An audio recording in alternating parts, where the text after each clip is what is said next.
Halo kawan-kawan, moga sehat selalu semuanya. Di kesempatan kali ini, kami ingin membagikan informasi nih tentang prokrastinasi.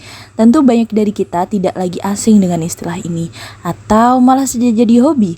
Yuk kita pahami lebih dalam lagi. Secara bahasa, istilah prokrastinasi berasal dari bahasa Latin procrastinatus dengan awalan pro yang berarti maju dan akhiran crastinus yang berarti hari esok. Selaras dengan itu, Solomon dan Rothblum 2007 mendefinisikan prokrastinasi sebagai perilaku penundaan mulai mengerjakan atau penyelesaian tugas secara sengaja. Singkatnya, prokrastinasi adalah kebiasaan sengaja menunda pekerjaan.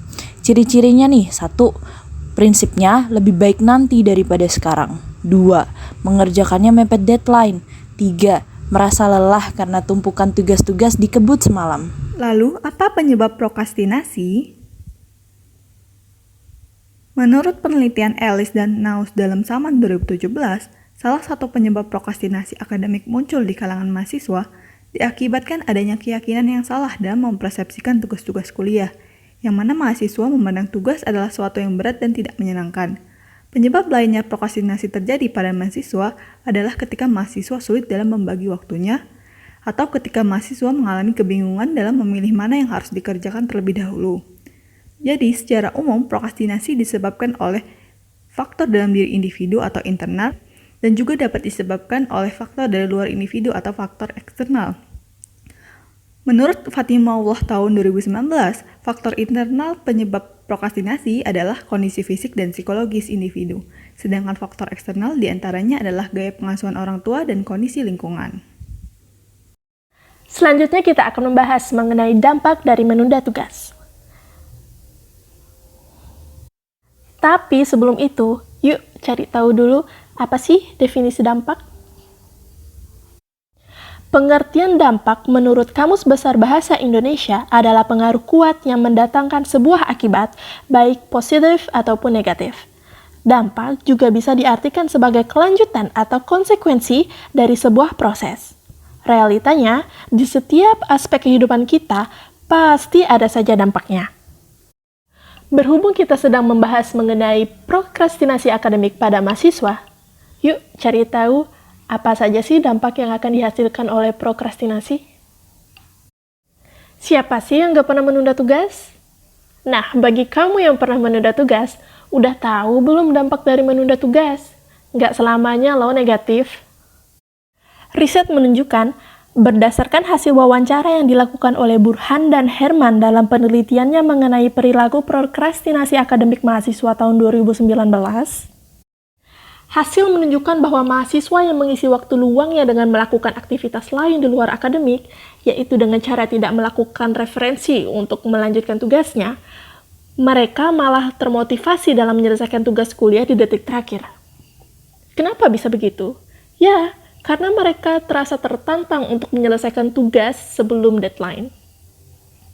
Sedangkan untuk dampak negatifnya, sudah pasti ketebak ya kan? Yap, perasaan menyesal kenapa sih aku menunda tugas? Kenapa sih aku membuang-buang waktu secara sia-sia? Gak optimalnya hasil. Bisa-bisa kamu dimarahin dosen kalau kamu telat ngumpulin tugas. Secara garis besarnya, Ferrari pernah berkata bahwa prokrastinasi akademik termanifestasikan dalam aspek lain, yaitu penundaan untuk memulai maupun menyelesaikan tugas yang dihadapi. Dan ternyata ketika kita tidak melakukan prokrastinasi itu banyak banget loh manfaatnya. Dilansir dari ideandtimes.com, di mana ada 7 keuntungan yang bakal kamu dapatkan kalau nggak suka menunda pekerjaan. Yang pertama, pikiran jadi lebih tenang. Yang kedua, hasil kerja jadi lebih baik. Yang ketiga, lebih banyak hal yang bisa kamu kerjakan. Lalu yang keempat, gak pusing kalau tiba-tiba kamu dapat tugas baru. Yang kelima, mencegah jadi pribadi pemalas. Yang keenam, kita dapat dipercaya oleh orang lain. Lalu yang terakhir, menjadi pribadi yang kompetitif. Menarik ya penjelasan terkait dengan prokrastinasi itu sendiri. Kalau kita refleksikan lagi ke diri kita, pernah nggak sih kita berdialog dengan diri sendiri untuk melakukan penundaan tugas? Nanti aja deh, kan masih lama, dan nanti-nanti lainnya. Wajar kok kalau kamu sedang lelah dan pernah melakukannya.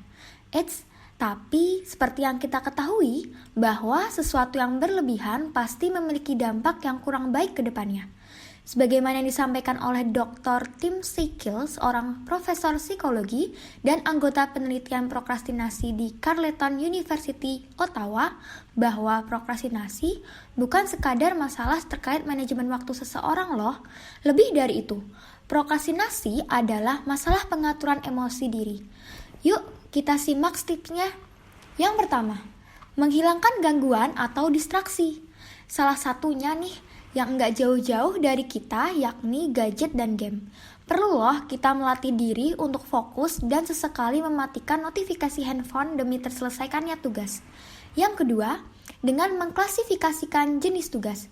Ketika kita mengetahui mana saja tugas yang bisa segera dikerjakan, baik mudah ataupun sulit, dapat membantu kita dalam membagi waktu dan mengenal prioritas, sehingga pikiran kita tidak menjadi kompleks dan tidak memilih untuk menundanya. Yang ketiga, menetapkan deadline untuk diri sendiri. Menetapkan deadline yang lebih awal dapat mempercepat dalam menyelesaikan tugas loh, serta kita dapat memiliki waktu jeda untuk diri sendiri karena banyaknya waktu yang tersisa setelahnya. Yang keempat, mengetahui waktu yang efisien untuk bekerja. Dengan mengenal diri sendiri dan mengetahui waktu efektif untuk mengerjakan tugas, kita bisa memanfaatkan jam tersebut. Kita bisa tahu kapan waktu untuk serius dan kapan untuk bersantai. Dan yang kelima, hadiahi diri dengan hal yang disukai. Menurut psikolog Alexander Rosenthal, cara memberi hadiah yang efektif dengan memberikan afirmasi positif serta hadiah-hadiah kecil seiring berjalannya prosesmu, daripada dengan memotivasi diri dengan adanya hadiah besar di akhir proyek yang kamu kerjakan loh. Dan yang terakhir, nggak kalah pentingnya nih guys, menemukan dan membentuk support system yang positif. Support system yang positif bisa mengajakmu untuk selalu berkembang menjadi versi terbaik dirimu. Wah, menarik ya. Semoga kita bisa bersama-sama nih terhindar dari prokrastinasi. Small progress, still progress. See you. Selamat dan semangat bertumbuh teman-teman.